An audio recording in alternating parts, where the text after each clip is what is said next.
નમસ્કાર મિત્રો, મારું નામ બારિયા મહેશકુમાર મોનાભાઈ. હું મેઘરજ તાલુકાનો એક સામાન્ય નાગરિક છું.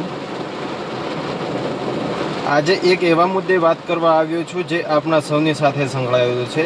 ચૂંટણીના હજુ થોડા દિવસો જ વીત્યા છે અને આપણા મેઘરજ તાલુકાના ભાજપના ચૂંટાયેલા તાલુકા સદસ્ય શ્રી દામોર બાબુભાઈ પ્રતાપભાઈનો એક ઓડિયો આપની સમક્ષ રજૂ કરવા જઈ રહ્યો છું.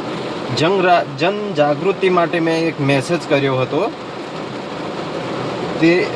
તે મેસેજને લઈને મેં ફોન કર્યો હતો બાબુભાઈ પ્રતાપભાઈ તાલુકા સદસ્યશ્રીને, કેમ કે એમનું ગ્રુપ બનાવેલું હતું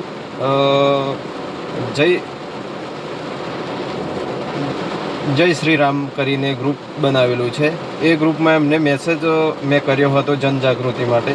એ મેસેજ પરથી મને ગ્રુપમાંથી રિમૂવ કરવામાં આવ્યો હતો. ગ્રુપમાંથી રિમૂવ કર્યા પછી મેં એમને ફોન કર્યો હતો અને ફોન કર્યા પછી તેમને મને પાર્ટી કાઢી નાખવાનો અલગ સવાલ છે, પરંતુ ડાયરેક્ટ અમારી પાર્ટી આવી છે, અમારી પાર્ટી સક્ષમ છે, તમે બીજી પાર્ટીના છો એવું કહી અપમાનજનક શબ્દો સંભળાવ્યા હતા. મારો સવાલ એટલો જ છે કે જે વ્યક્તિ સામાન્ય માણસ સાથે તમીદથી વાત કરી શકતો ના હોય એ આમ જનતા માટે શું કરી શકવાનો છે?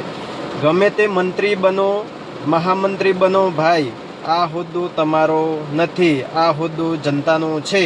તમારા હોદ્દાની રૂ તમારી ફરજ છે કે કોઈ લુખ્ખા તત્વો તમારા હોદ્દાનો લાભ ના લઈ જાય તેનું ધ્યાન રાખવું.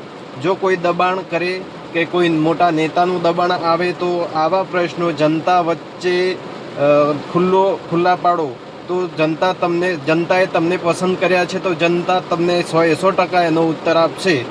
જો નહીં બોલો તો એવું જ કહે છે, આમ જનતા એવું કહે છે કે તમે પૈસાથી વેચાઈ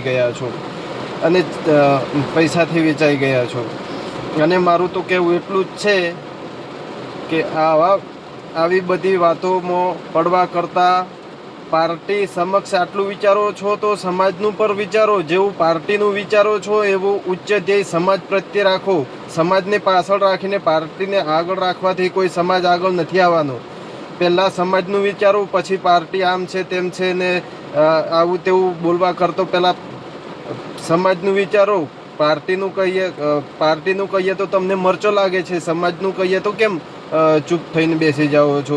છેલ્લે બધા મંત્રી મહામંત્રીને નમ્ર વિનંતી, નીડર બનો, જનતાની વચ્ચે રહો અને ફરજ નિભાવો. જય હિન્દ, જય ભારત.